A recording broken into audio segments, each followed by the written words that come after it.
Inside your spotlight this morning, we continue our conversation with Dr. Randy Seepersad, Criminologist and Coordinator at the Criminology Unit of the University of the West Indies. Good morning to you, Dr. Seepersad. Hi, good morning. How are you? So far, so good. How are you doing? Good as well. Thank you so much, and thanks for having me. Not a problem. Thanks for coming back and joining us. Now, last time you were here last week, we spoke about gang violence. We got to the root of what causes gangs in the first place to be formed and how, the community comes together to be able to say, well, yes, no, and what role we have to play, what role the government has to play, what role the police has to play. We spoke about all those things last week. One of the conversations that's been happening since, I guess, the election is about stand your ground. In terms of legislation for standing your ground, tell me what role that plays, as from your perspective, as it pertains to gang violence. Right. So the stand your ground legislation fundamentally changes the self-defense requirements under law. What it now means is that if somebody should attack you, somebody should come to your home, etc., you have greater leeway in terms of the use of force, including up to the use of deadly force to defend yourself. So you no longer have to think about using escape as a first option. You no longer have to think about the issues of proportionality in the use of force, the issues of imminence in the use of force. Usually those discussions get very, very technical to the point where prior to implementing stand your ground legislation, it would have been the case that persons would have tried to defend themselves and unfortunately ended up with a murder charge, depending on how the situation unfolded. With the stand your ground legislation, it means that a person really can properly defend themselves, and a court of law generally would protect them, as long as the circumstances to defend yourself are upheld. Now, when it comes to, I understand that from a self-defense perspective, when it comes to making sure that generally national security apparatus at play, how does this stand your ground laws, or how would they have that positive impact on the crime rate? So it means that if persons have a greater ability to defend themselves, it means that the criminal element would think twice. It would have been the case that prior to stand your ground legislation, that somebody could walk into your home, you have to really think twice and three times before you even react against the person, because you don't know what could happen when it comes down to a court of law. Let's say you should injure the person in the process, or you should even end up killing the person in the process. So even persons who would have held a firearm, a legally licensed firearm, would have really thought twice or three times before even resorting to using that firearm. Because if you breach the conditions of use of that instrument, it means that you could risk losing the firearm. So even as a victim, you really are very afraid to take actions to protect yourself. And now, under this particular legislation, it means that victims are freed in a sense. Their hands are no longer tied. Now, having said all of that, I do want to caution that there is a wealth of research in the United States, especially, which shows that contrary to what we expect, stand your ground legislation has actually been associated with an increase, not a decrease in homicides. And this has happened across many, many states in the United States, as well as there is legislation specific to Florida that has also shown exactly the same thing. Stand your ground legislation being associated with an increase, not a decrease in homicides. Now, Dr. Seepersad, are there any examples where the stand your ground law has led to a decrease in homicides? Much less, because one of the main places that it has actually been studied is the United States of America. But I do want to caution that the United States of America is fundamentally different from Trinidad and Tobago. And the core difference is that gun ownership is something that is very readily available in the United States, as you know, including, of course, in Florida. So in an environment where gun ownership is widespread, meaning legal gun ownership, and the average member of the public can easily hold and own a firearm, it means that if persons misunderstand the intent of the stand your ground legislation, it could be misapplied, meaning persons could end up in all kinds of situations which do not really fit the bill for that stand your ground legislation. So all kinds of domestic disputes, all kinds of other things which really aren't proper self-defense situations. They end up using their firearm, they end up killing somebody, and as a result, the homicide rate increases. What this really signals for us here in Trinidad and Tobago is that when we do put stand your ground legislation in place, we need to be very, very careful, on the other hand, how we deal with firearm ownership. So the current administration has indicated that they want to make firearm ownership a bit easier. I certainly don't get the impression that it's a free-for-all, so to speak, that anybody could walk into a store and simply buy a firearm. But my advice would be that you put very stringent checks in place, meaning things like psychometric testing, drug testing. You look at the criminal background of persons. You might even want to go as far as polygraph testing, and putting some kind of training in place so that, quite apart from firearms training and safety and all of that, to ensure that persons understand the specifics of the legislation, when it's appropriate and when it's inappropriate to use their firearms in situations, so that they wouldn't really reach the requirements of the stand your ground legislation. And I think if that could be put in place, we could avoid a situation like what we've seen in the United States and Florida, where the laws result in an increase rather than a decrease in homicides. In terms of some of those checks and balances that you're talking about, is it that is once you getting the FUL, then you get those checks and balances, or should it be something that's continuous and ongoing? No, it has to be continuous and ongoing. And in fact, you have to do the checks and balances before you could actually get the FUL. So for instance, if somebody has a criminal background, they would never get an FUL, right?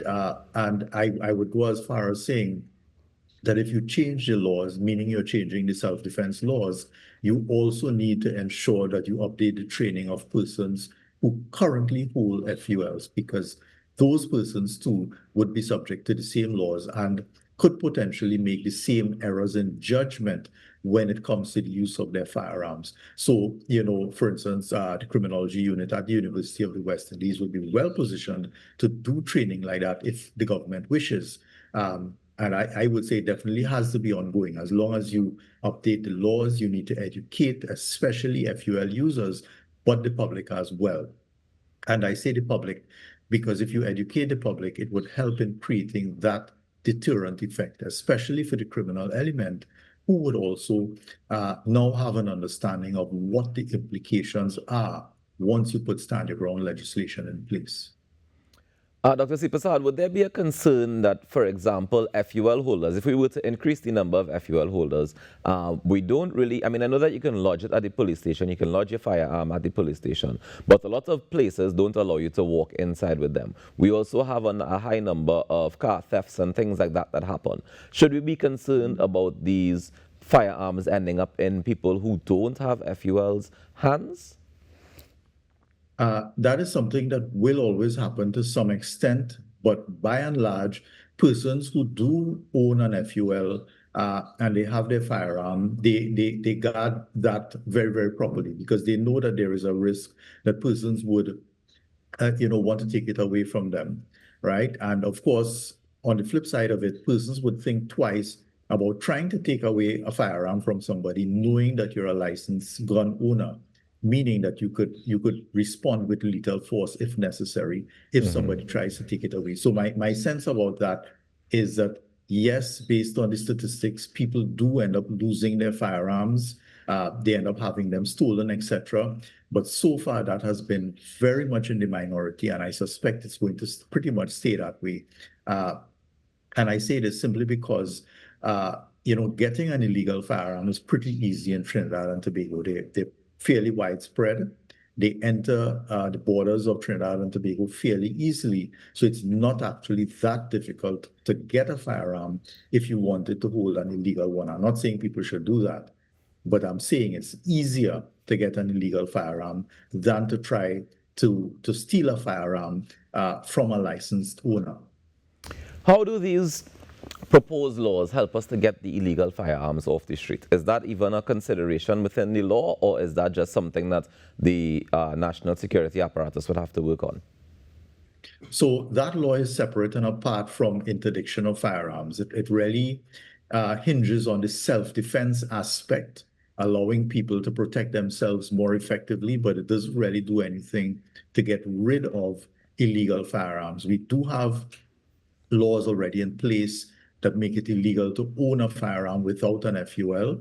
The police will do their part, but of course, in terms of getting firearms off the streets, it's a very, very difficult thing to do. Different countries have tried buyback programs, they've tried amnesties, they've tried different things, but you would find that many times these kinds of things fail. For instance, if you put a buyback program in place, persons would bring older firearms, decommissioned firearms, unfortunately, and sell them and use the money to buy newer firearms. So many of these things have actually met with failures, and trying to get firearms off the streets is really like searching for a needle in a haystack. So we need to start to think, about what kinds of strategies we should use, one, to prevent them from coming in, but when they do get in, to actually detect them, where they exist, so we could actually seize those firearms and destroy them. Dr. Seepersad, one of the things that you mentioned earlier is that with the introduction of stand your ground laws, we would have the criminals saying, well, all right, I wouldn't go and attack somebody just like that because they might have a firearm to respond to me. Getting into the mind of a criminal, is that something that would be at the forefront, or would they just now decide, let me shoot first rather than wait to find out if this person has a FUL on a firearm? Well, my belief on that is that the average criminal would probably think twice or three times. What it could result in is a shift in the patterns of victimization. That is, a shift towards persons who are perceived to not be able to adequately protect themselves. Now, I'm really glad, though, that you raise that issue, because sometimes we put things in place and with a certain intended outcome, but then we see unintended outcomes happening. And I would give you a parallel example that we've seen in the US. You're aware, for instance, of the three strikes legislation. If you, you commit certain acts on a list of acts, and the list of acts, criminal acts, differ from state to state. But if you commit two or more in some states and three or more in some states, you end up with a very lengthy prison sentence, usually 25 years to life. Now, the parallel I'm drawing here is that, unfortunately, in the United States, what we've seen is that instead of actually getting caught on your second or third strike, many offenders would opt to actually kill the victims so that there is no witness to the crime, so that they can't actually get convicted. So in some states, what we've seen is that the implementation of the three strikes legislation actually led to an increase, not a decrease, in homicides. So we are saying here, and I'm glad you raised the point, that putting this legislation in place could potentially have unintended consequences. And we do need to think very, very carefully about what all of these unintended consequences are. Having said that, it is not the case that when you put legislation in place that you cannot come back and amend it. If you put legislation in place and you realize that there are certain unintended consequences, there are a couple of things you can do. One is that you can change the conditions in such a way that you cater to the unintended consequences. Or two, you could also come back and amend the laws so that you deal with the unintended consequences. So really, really great point there. Dr. Seepersad, before we wrap up this morning, I have to ask, are there any examples of initiatives that have been put into place that led to a decrease in crime? Because we've been talking about these different laws, we've been talking about putting different strategies in place, and all the examples so far say that there's actually led to an increase in crime, not a decrease in crime. What are some suggestions that we can put in place that would lead to a decrease in crime?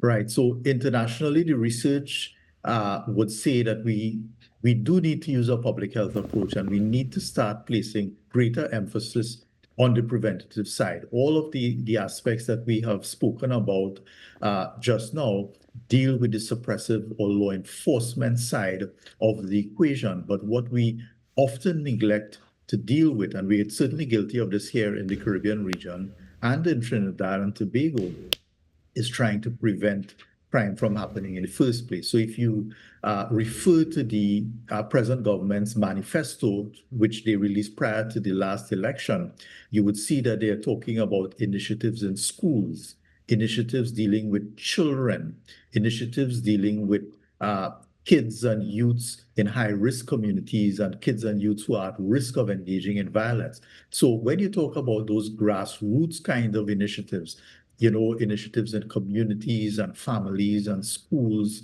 and for youths, etc., these are the types of things that can help to build a population that is less likely to engage in crime in the first place. And certainly I get it that these types of initiatives take longer to bear fruit and to really, produce the results that you want. But we have long reached a point, I think, in Trinidad and Tobago, where political parties need to think beyond the short 5-year frame of reference. We need to put the country first, and we need to do the things that the research has proven will lead to a decrease in criminal offending over time. And that whole preventative aspect of it, using the public health approach, is something that would definitely benefit Trinidad and Tobago. Well, it's back to the age-old saying, prevention is better than cure. Thank you so much for joining us this morning, Dr. Seepersad. Do enjoy the rest of your day. And you too. Absolutely a pleasure. Take care. That's Dr. Randy Seepersad, Criminologist and Coordinator at the Criminology Unit of the University of the West Indies, just sharing with us some thoughts as it pertains to understanding the psychology of, crime, gang violence, and even getting a clearer understanding of those standing ground laws or the proposed standing ground laws. We take a quick break and we come back with more on the Now Morning Show. Stay tuned.